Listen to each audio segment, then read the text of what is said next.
Bonjour à toutes et bonjour à tous et soyez les bienvenus à ce 53e webinaire Parlons RH déjà.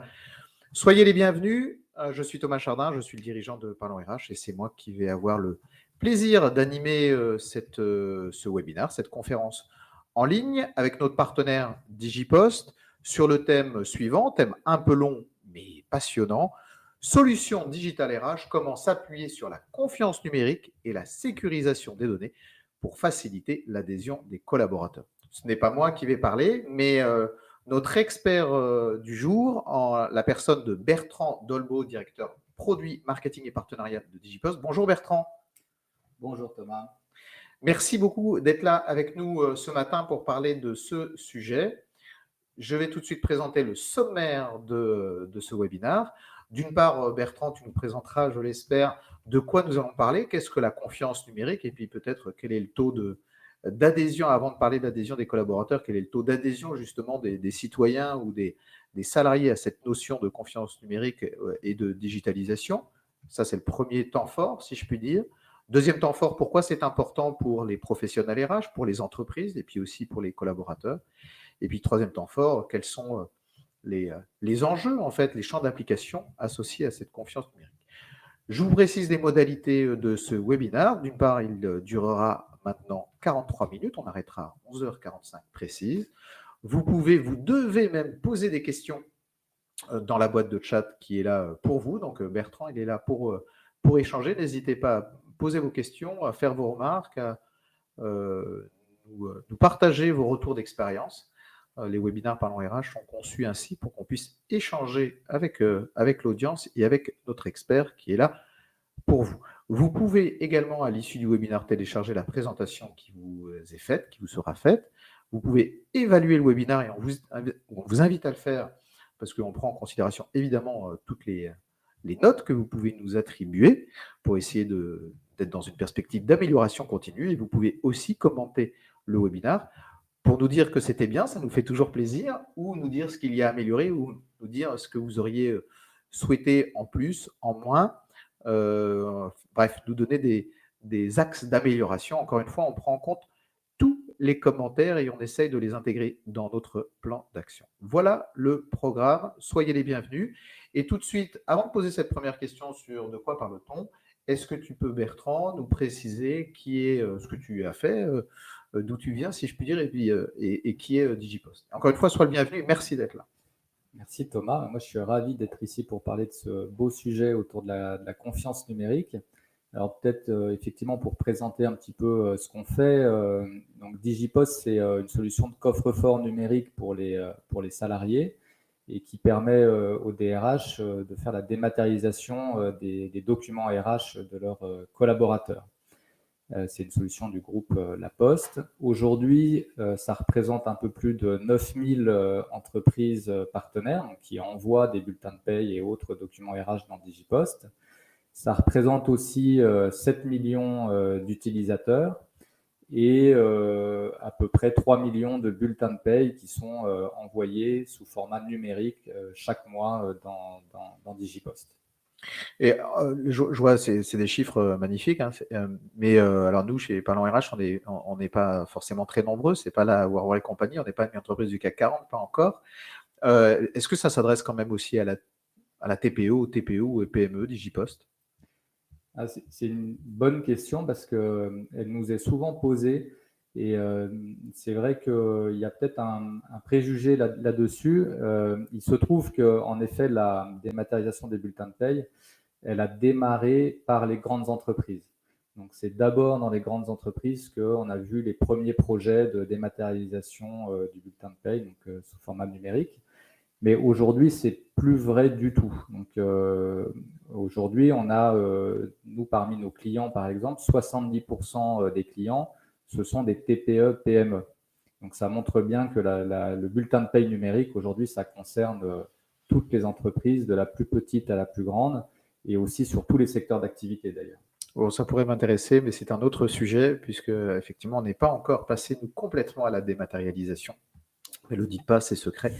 Pour une agence digitale, ça peut paraître surprenant. Mais donc, on peut passer par les services Digipost. Une dernière question juste sur Digipost, parce que effectivement, les chiffres sont impressionnants. je dirais presque que c'est normal au regard du groupe auquel vous êtes associé. Mais en même temps, quelle est l'ambition de Digipost? Est-ce que c'est de couvrir 100% du marché ou d'élargir le périmètre fonctionnel à d'autres sujets que le bulletin de paye? Alors, sur le périmètre fonctionnel, oui, l'ambition de Digipost, c'est effectivement d'élargir sa couverture au-delà des bulletins de paye, donc notamment avec tous les autres types de documents qui peuvent concerner les collaborateurs. Donc, on a évidemment les contrats, les avenants, ça peut être aussi les BSI. BSI, pour ceux qui ne sauraient pas. Bilan social individuel, qui concerne certaines entreprises, des fiches fiscales, etc. Mais aussi des communications RH qui peuvent être envoyées dans Digipost. Et puis pour aller un petit peu plus loin également, avec aussi des fonctionnalités de, par exemple, signature électronique. Donc on peut proposer la signature d'un contrat ou d'un avenant directement dans Digipost. Voilà, on sait en ce moment qu'avec tous les avenants de télétravail, c'est particulièrement intéressant. Et puis au-delà de ça, Digipost, en fait, nous, on a 3 clients. On a la partie DRH, la partie collaborateurs, donc les salariés, mais on a aussi les citoyens, parce qu'il y a aussi une ambition de pouvoir fournir aux utilisateurs finaux, au-delà de leur casquette salariée, un outil pour simplifier, favoriser toute la gestion administrative personnelle. Juste pour bien préciser, tu évoques le fait que le salarié et le citoyen est client. Je paye quelque chose? Non, je voulais dire en tant qu'utilisateur à qui on s'adresse, mais effectivement, la solution, elle est mise à disposition de l'utilisateur final, donc soit salarié ou citoyen, avec une solution gratuite. D'accord, c'était pour savoir si j'allais faire payer mes salariés la solution Digipost. Merci. Donc, on voit un périmètre, une ambition assez forte, évidemment, des fondamentaux très imposants, j'ai envie de dire, une extension de périmètre fonctionnel vers la signature électronique et l'exhaustivité de documents. J'aime bien cette notion des 3 acteurs, le DRH, le salarié et le citoyen, même si on pourrait, dans certains cas, jouer les 3 rôles à la fois. Rentrons tout de suite dans le sujet de ce webinaire sur la confiance numérique. Et justement, est-ce que tu peux nous rappeler un petit peu ce que c'est que la confiance numérique? Il est bon de se donner une définition partagée pour qu'on échange sur la même chose. Oui, effectivement. Donc, du coup, le plus simple, c'est même de repartir de la définition qu'on peut trouver dans le dictionnaire, hein, sur la confiance au sens large.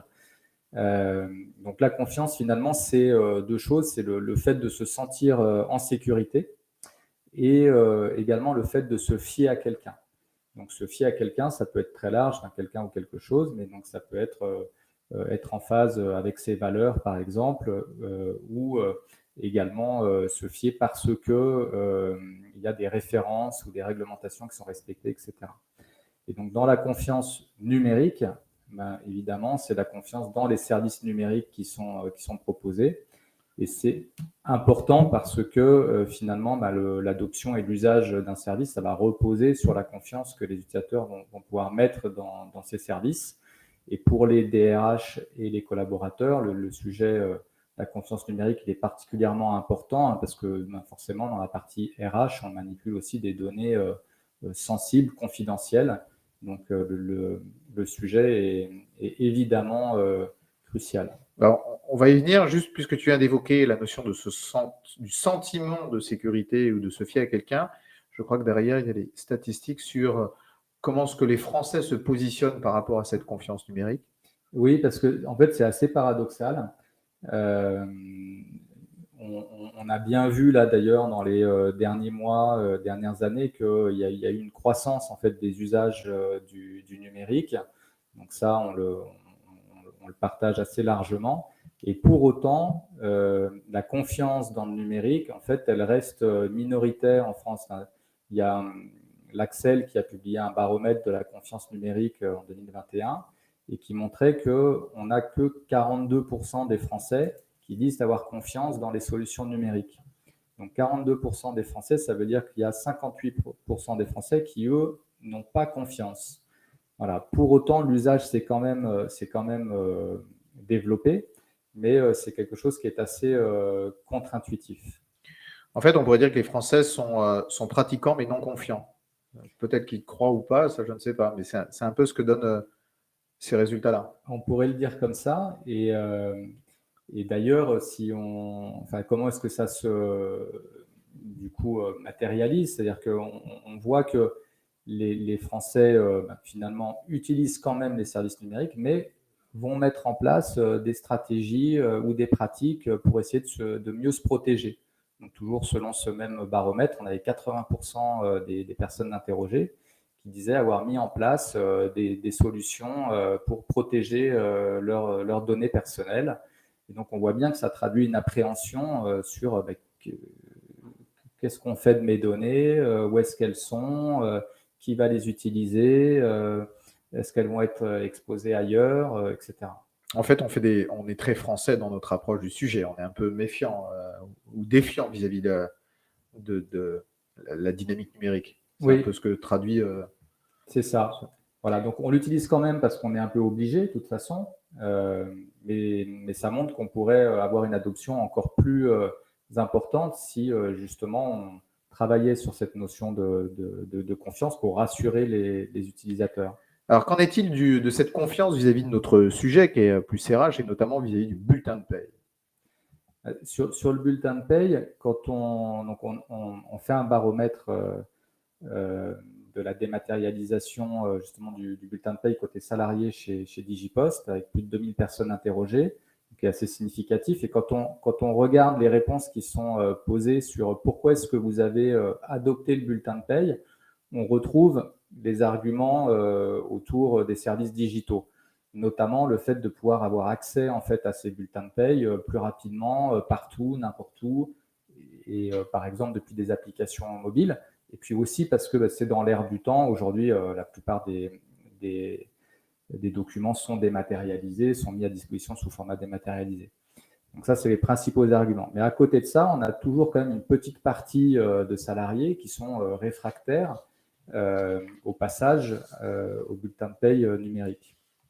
Et dans les principales raisons qui sont évoquées dans les freins, on voit en fait que 50% des raisons, en fait, elles tournent autour de la confiance numérique. Des personnes qui ont peur, qui craignent pour la sécurité de leurs documents sensibles, ou plus largement, qui n'ont pas confiance dans les outils numériques en général, ce qui fait le lien directement avec ce qu'on a vu avec l'étude de l'Axel sur la confiance numérique des Français. Alors, en fait, on choisit en tout cas, on utilise les solutions digitales parce que, en fait, on est dans son temps.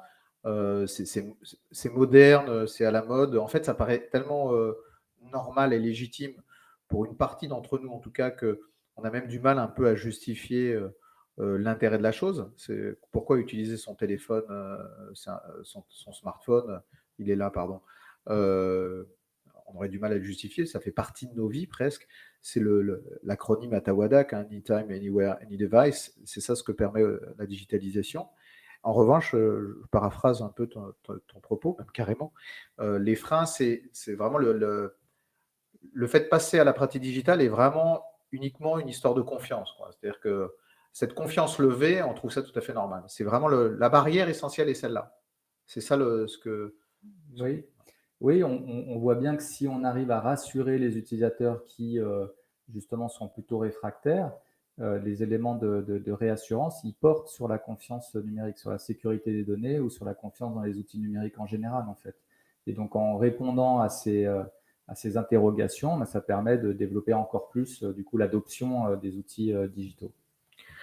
Alors, n'oubliez pas de poser des questions. Bertrand est là pour vous. Donc, si vous avez aussi des retours d'expérience ou si vous avez des collaborateurs qui sont soit confiants et avec un taux d'usage important, n'hésitez pas à nous le dire. Ou si vous avez des problématiques de confiance, vous avez essayé des choses qui ont marché, ou voilà vos tops ou vos flops, ce qui n'a pas marché, c'est toujours un riche d'enseignements de pouvoir le partager avec un expert et de partager entre pairs. On a vu ce que c'était que la confiance numérique et que cette espèce de prérequis à la digitalisation dans le domaine RH. Maintenant, quel est l'intérêt? Une fois qu'on sait ce que c'est, quels sont les bénéfices pour moi des RH et éventuellement pour moi salarié? Là, on a par exemple trois bénéfices qui sont assez génériques aux outils numériques. pas uniquement sur la dématérialisation des bulletins de paye. Et donc, on a le premier bénéfice qui est économique. Donc, le fait de pouvoir gagner en productivité et de réaliser des économies en fait sur le process du bulletin de paye. Pardon, je te coupe avant de poursuivre sur le propos. Moi, quand on me dit bénéfice économique, en tant que dirigeant et donc en tant que DRH de ma petite structure, j'ai envie de dire combien je gagne, quel est le bénéfice économique? Alors parfois il est très difficile à évaluer, hein, mais est-ce que tu peux nous orienter sur le sujet? Alors évidemment, c'est vrai que c'est une question difficile parce que ça dépend beaucoup de la situation de l'entreprise, du volume, de l'effectif de l'entreprise, etc., des outils qu'elle utilise déjà. Mais si on se place juste sur la partie, non pas la fabrication au sens la constitution du bulletin de paye, mais juste sur la partie de sa distribution. Donc, on a toutes les actions où il faut l'imprimer, le mettre sous pli, le distribuer, l'affranchissement, etc. Grosso modo, on est sur des ordres de grandeur qui sont de 2-3 euros par bulletin de paye sur cette partie-là. Et avec le numérique, on va avoir un retour sur investissement de quasiment plus de 50%. Donc, puisqu'on va tourner sur des prix autour de 1 euro, 1,50 €. Donc, encore une fois, tout ça dépend des volumes et de la situation, mais c'est pour donner un ordre de grandeur. Oui, en fait, si j'ai 100 salariés, je gagne sur 3 ans 4 à 5 000 € en passant par la dématérialisation. J'ai juste fait un calcul très rapide. Donc, voilà, effectivement, ce n'est pas neutre.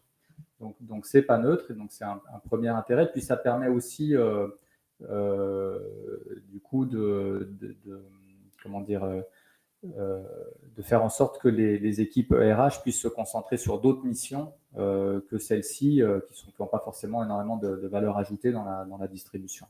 On n'est pas loin de la blockchain, là. Non, pardon, on verra peut-être après, le fait d'essayer de traiter un process de bout en bout.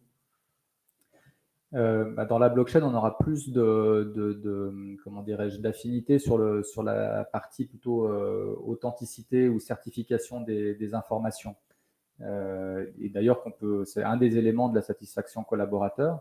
Donc, le deuxième ça suffit une transition sans le vouloir. Pardon.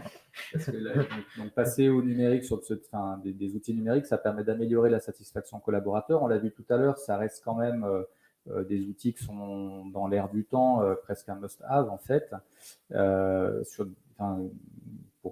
Pour citer Digipost, on a un taux de satisfaction des salariés qui est de 92% sur cet outil, donc qui est très important. Des salariés de vos clients ou des salariés de Digipost?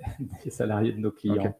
Mais les nôtres aussi. Ah ouais. Et puis, parce que les bénéfices en fait pour le collaborateur, donc au-delà d'avoir un outil qui permet d'accéder à ces documents n'importe où, n'importe quand, ce qu'on a vu tout à l'heure, c'est aussi sur le bulletin de paye à proprement parler, d'avoir un bulletin de paye sous format numérique qui a la même valeur légale que le papier. Ça, c'est un point qui est important et qui va être conservé pendant une durée minimum de 50 ans. Voilà, donc du coup, ça contribue à la satisfaction collaborateur. Et puis au-delà de ça, on met à disposition aussi un outil qui permet de faire plein d'autres choses. Ouais. Pardon, juste qu'est-ce qui se passe après 50 ans? Ça, en fait, parce que je ne sais pas pourquoi je pense à ça, à la retraite, si on commence à travailler à 18 ans, à 68 ans, on peut être amené, si on a fait des petites pauses, à continuer à travailler, donc avoir des bulletins de paye. Il faut que j'imprime tout et que qu'est-ce qui se passe en fait pour moi salarié? Là, je suis dans la perspective salariée. Hein.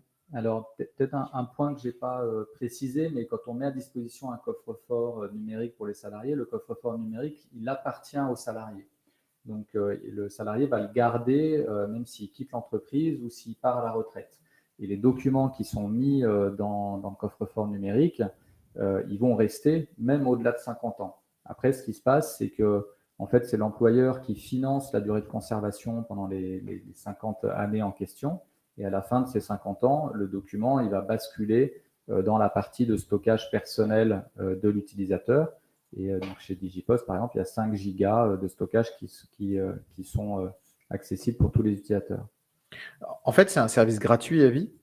Mais c'est un service gratuit à vie, tout à fait. D'accord. Et c'est dans la logique qu'on parlait tout à l'heure des 3 utilisateurs. Donc pour la partie citoyen, Digipost, il accompagne en fait l'utilisateur tout au long de sa vie, à la fois sur sa vie en tant que salarié, mais aussi en tant que citoyen. Ça commence en tant qu'étudiant, puis dans la famille, puis plus senior, puis après la retraite, etc. Je peux partager avec d'autres employeurs évidemment, mais avec d'autres, je sais pas, mon propriétaire, si je loue, avec ma famille, je peux partager des documents, des choses comme ça. C'est ça le principe? Exactement. Donc, ça facilite, ça simplifie en fait toutes les démarches administratives qui peuvent être avec le secteur public, mais aussi dans le secteur privé. Si j'ai un prêt bancaire à faire dans Digipost, je peux préparer en fait tout mon dossier pour le partager avec mon banquier. Ou pour un appartement à louer, de la même manière, je peux préparer mon dossier de location avec les documents qui seront dans Digipost. Et puis, il y a toute la partie valeur légale des documents, donc qui permet aussi au banquier de s'assurer de l'authenticité des informations qui lui sont transmises. C'est un coffre-fort, en fait. Coffre-fort numérique, ça porte bien son nom. Exactement. Ça, c'est le bénéfice pour la satisfaction des collaborateurs. J'en vois effectivement plein de bénéfices. Qui peut d'ailleurs en fait émaner du DRH, puisque c'est lui qui met à disposition, qui peut être à l'initiative de l'ouverture de ce coffre-fort pour le collaborateur. C'est quoi le bénéfice de l'image, le bénéfice d'image de marque? Sur le bénéfice d'image de marque, donc là, de manière assez générale, c'est le fait d'avoir des outils en fait au sein de l'entreprise qui soient modernes, digitaux, donc encore une fois dans l'air du temps, ce qu'on disait tout à l'heure. Et puis il y a aussi des bénéfices en termes d'image sur la partie environnementale aussi, donc qui sont des préoccupations de plus en plus importantes aujourd'hui des collaborateurs, des entreprises, de la société en général. En fait, effectivement, on sort de la COP26 et c'est de plus en plus présent, prégnant, sans aucun jugement de valeur de ma part, c'est un constat. Et en quoi il y a un bénéfice environnemental ou de développement durable de passer à la dématérialisation? Parce qu'il y a des serveurs qui tournent quand même.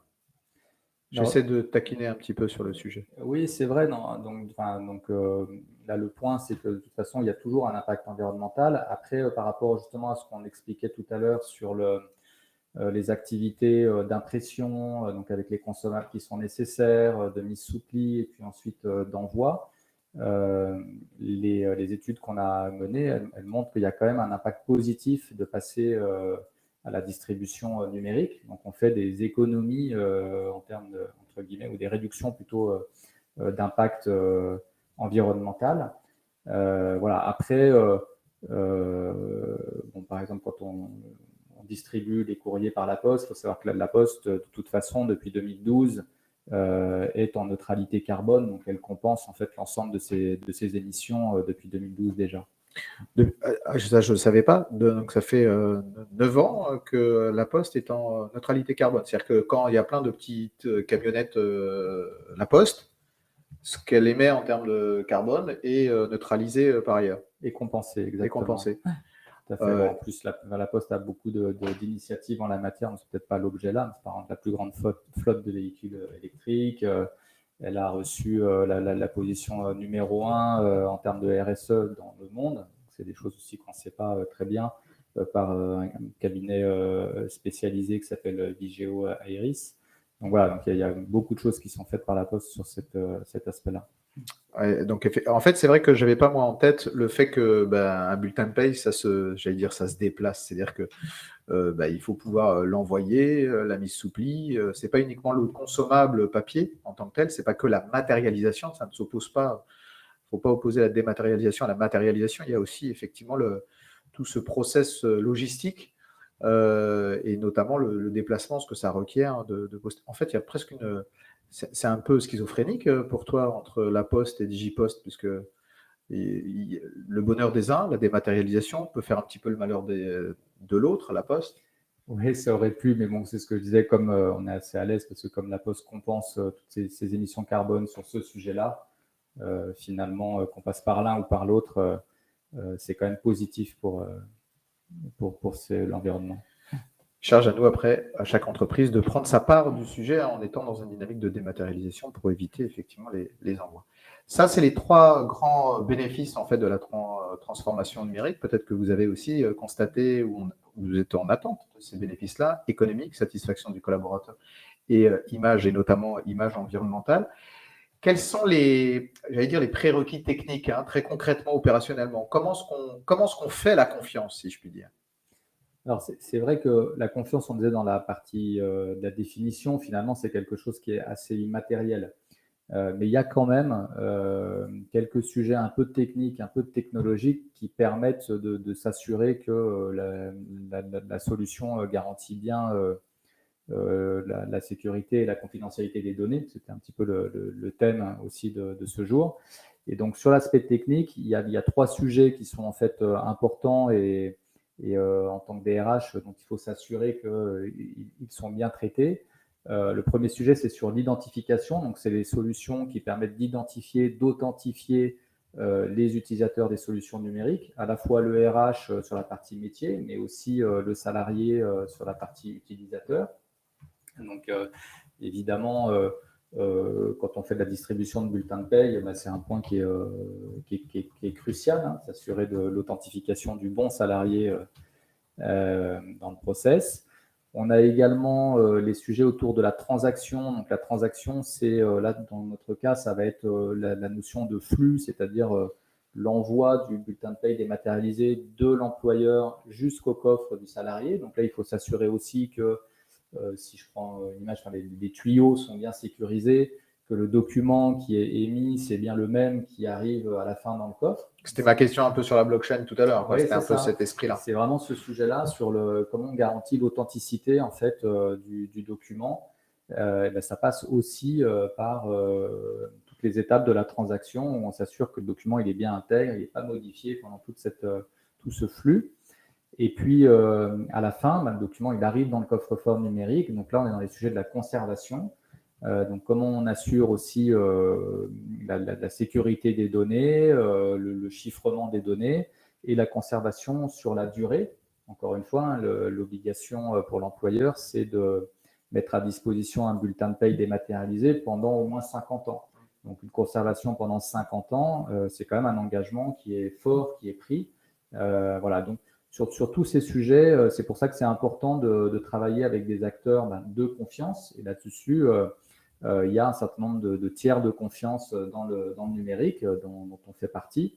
Et c'est un élément de réassurance, justement, à la fois pour le RH, mais aussi pour le collaborateur. Oui, il n'y a pas de digitalisation sans confiance et la confiance doit s'appuyer sur des choses assez concrètes, opérationnelles, que sont l'identification, la transaction et la conservation. Et je suppose que derrière tout ça, il y a un certain nombre d'éléments factuels, techniques, qui permettent justement d'être en confiance, oui, d'être sécurisé. Et travailler avec des acteurs de confiance, de tiers de confiance numérique ou de confiance numérique, du coup, c'est quelque chose qui rassure et qui sont aussi qui respectent aussi un certain nombre du coup de normes, hein, qui permettent d'apporter entre guillemets la preuve que tout ça est fait dans les règles de l'art. Alors, encore une fois, n'hésitez pas à faire vos retours ou à poser vos questions. Bertrand, il est là pour y répondre sur ces différents sujets.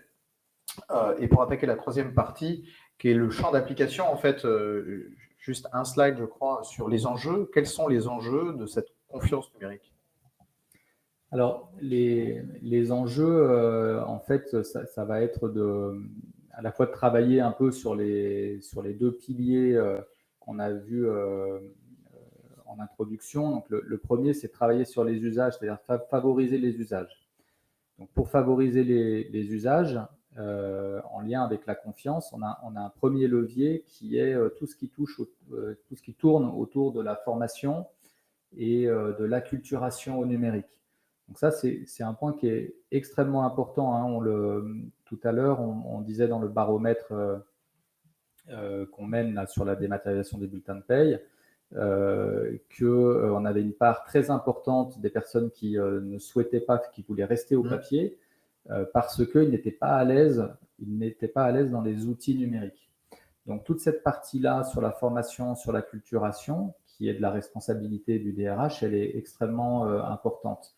Même si on élargit un petit peu plus au-delà de la population salariée, on sait qu'il y a aujourd'hui dans la population française, il y a 17% de personnes qui sont ce qu'on appelle en situation d'électronisme.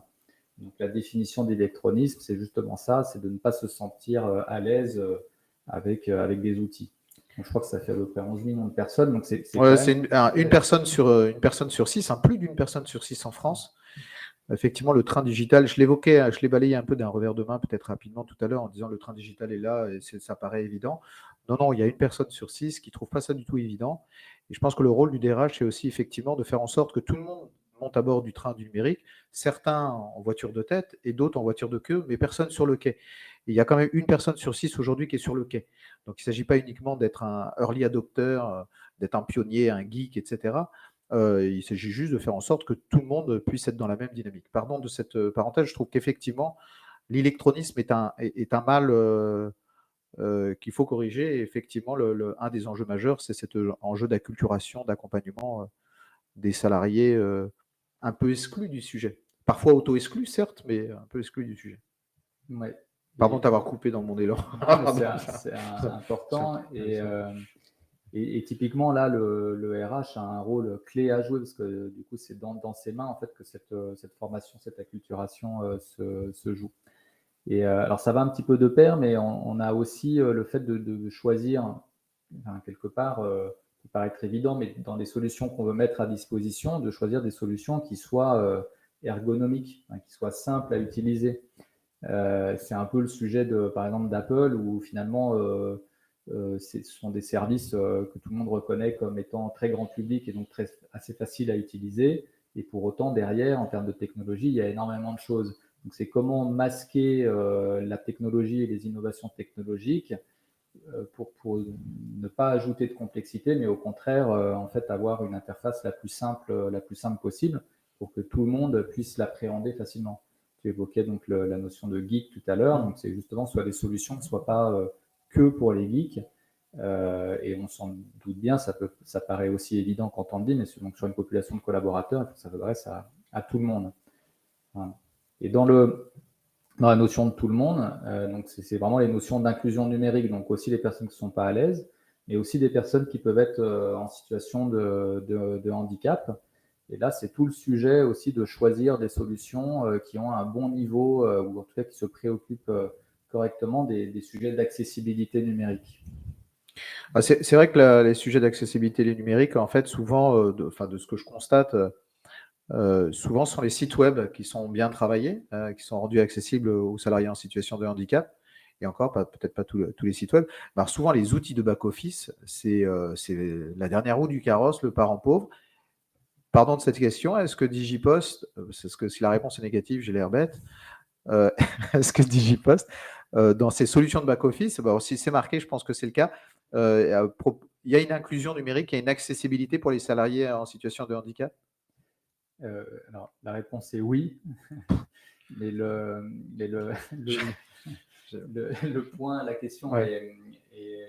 moi, me paraît vraiment très importante parce qu'effectivement, donc, il y a donc, ce qui encadre la notion d'accessibilité, c'est le référentiel général d'amélioration d'accessibilité. Donc, on appelle ça le RG2A. Le RG2A, il a été revu il n'y a pas longtemps, on est à la version 4. Et donc, il dit que à partir du moment où on propose un service numérique, on doit publier une déclaration d'accessibilité. Donc, c'est vraiment une obligation. Et donc, cette déclaration, elle fait un peu l'état des lieux du niveau d'accessibilité du service. Et donc, on peut être pas du tout conforme, partiellement conforme ou totalement conforme. Donc, totalement conforme, ça veut dire avoir un taux à 100% de respect des critères du RG2A. Digipost, par exemple, nous, on a multiplié par 2 avec les efforts qu'on a menés sur le taux d'accessibilité sur notre site, sur l'application web. Et on est aujourd'hui à 85%, ce qui est un taux extrêmement bon pour des logiciels en ligne. Mais à côté de ça, c'est vrai que généralement, la partie un peu intranet, donc les outils qui sont mis à disposition des collaborateurs, sont moins travaillés que les vitrines grand public. Et pour autant, il y a un chiffre qui est assez manifeste, c'est que pour autant, même sur la partie grand public, hein, aujourd'hui, on estime, je crois qu'il y a autour de 10% ou 11% des sites grand public qui sont véritablement accessibles. Voilà. Et il y a la partie mobile aussi, non?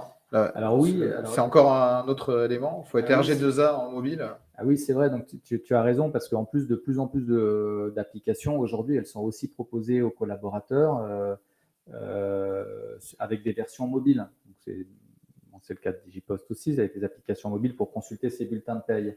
Et le mobile, le RG2A l'incluait dans ses principes, mais le référentiel qui existe aujourd'hui en France, il n'est pas complètement suffisamment précis sur le mobile.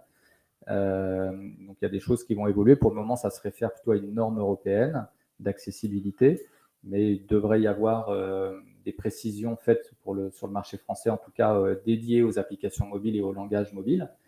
Mais c'est s'assurer que l'application, on puisse la lire donc en voice-over avec soit en langage, avec la navigation qui est propre au mobile. Il y a vraiment des spécificités. Donc soit en langage, quand on passe une page de droite à gauche ou de gauche à droite, et ça permet de passer tous les éléments en voice-over. Ça, c'est un peu long. Ou au contraire, la navigation au doigt pour pouvoir lire l'information qui est pointée.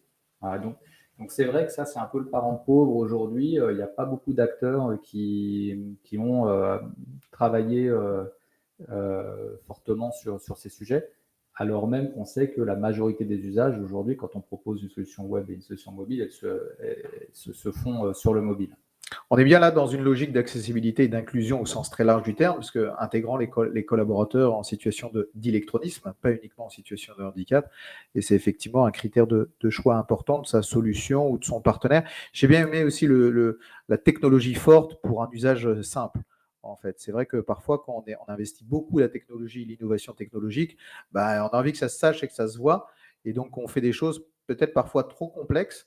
Et non, faire simple, c'est très compliqué, mais ça nécessite justement des fondamentaux très solides. Et c'est un critère de choix, à mon avis, évident. Est-ce que les choses sont très simples et donc très fortes technologiquement, accessibles, inclusives et simples. Et alors, quid de la sécurité et de la confidentialité? Alors, sécurité, confidentialité, c'est vraiment le répondre à la première définition de la confiance numérique. C'était encore une fois se sentir en sécurité. Donc là, il y a des éléments techniques ou technologiques qui peuvent être apportés. Finalement, c'est un peu ce qu'on a vu précédemment là, sur les 3 piliers, sur l'identification, la transaction et puis la conservation. Après, on a d'autres éléments qui rentrent en ligne de compte aussi dans la confiance que peuvent avoir les utilisateurs, notamment la localisation de l'hébergement.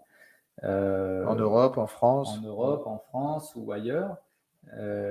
Et typiquement, toujours dans le baromètre qu'on a, donc l'enquête qu'on a faite auprès de salariés, ça montrait que 2/3 des salariés, en fait, considèrent que l'hébergement de leurs données en France, c'est quelque chose de primordial ou de rassurant. Ouais, donc on voit bien que là aussi, ça joue en fait sur la confiance. Où est-ce que mes données sont hébergées? Qu'est-ce qui en est fait? D'ailleurs, ça ouvre aussi des sujets autour de l'éthique sur l'utilisation des données. Voilà. Et puis, peut-être pour finir, donc on a tout ce qui est le respect des exigences réglementaires, juridiques, donc le respect des normes. Donc il y a un certain nombre de normes qui existent autour de la sécurité. Je peux citer la 27001 qui est la norme donc sur le respect du management de la sécurité en entreprise. Mais on a aussi, par exemple, sur le cadre législatif pour le bulletin de paye, la loi El Khomri, donc la loi travail, qui encadre la dématérialisation du bulletin de paye. Et donc, s'assurer d'être dans le respect de cette législation, de ce cadre réglementaire, sont aussi des éléments qui impactent ou qui influent fortement sur la confiance des outils qui sont proposés. Donc on voit là deux enjeux majeurs, mais qui sont intrinsèques à la démarche de confiance, qui est l'usage. Il faut pouvoir pratiquer simplement. et rendre accessible et inclusif, comme je l'ai évoqué. Et puis la sécurité sur laquelle on revient, qui est même consubstantielle à la définition de confiance. Alors, je ne sais pas s'il y a encore s'il y a des questions. Voilà, n'hésitez pas. On arrive à l'issue de ce webinaire. Il n'y a pas eu de questions pendant, mais c'est le moment. Avant qu'on passe à la conclusion, donc je laisse encore quelques secondes. Est-ce que tu as un propos à rajouter par rapport à ce que tu as dit? Donc, je te pose les 2 questions de fin des webinaires Parlons RH. Ou est-ce que pour l'instant, c'est complet? Donc, en fait, je fais comme à la radio. J'essaie de combler le temps en attendant les questions, mais elles ne sont pas encore là.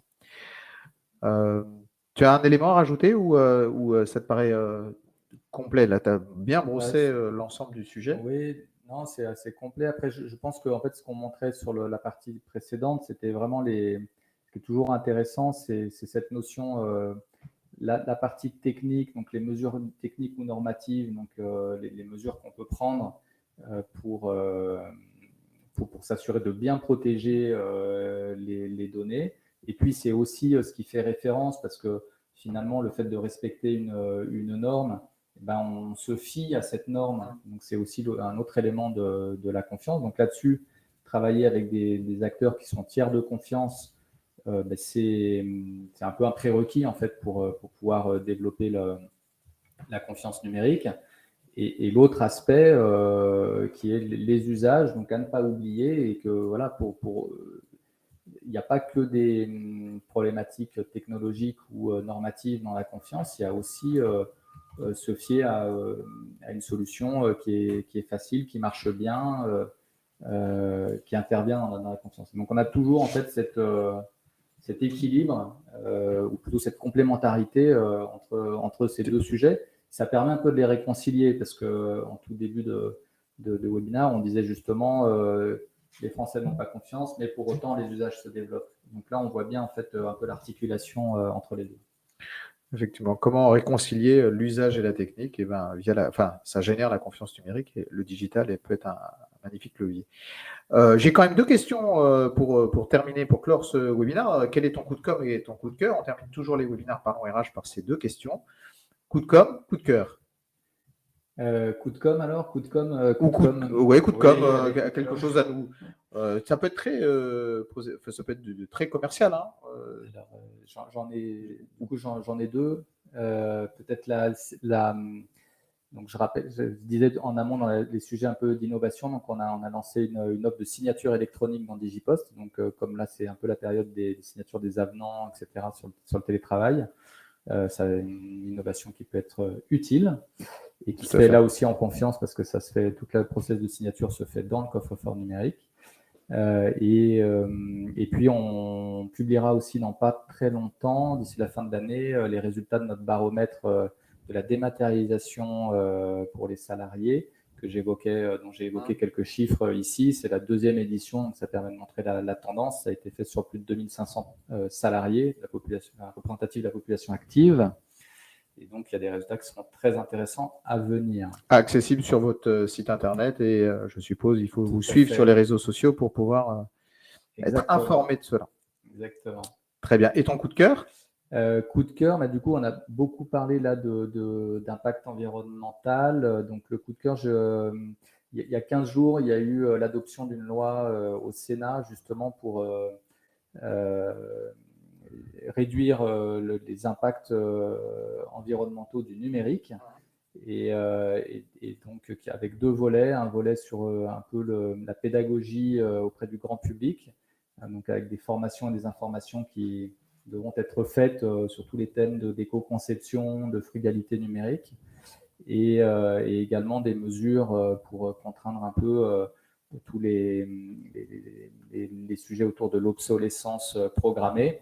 Voilà, c'est important parce que sur les terminaux, c'est la fabrication notamment des terminaux, web et mobile, c'est la première source en fait dans le numérique d'impact environnemental.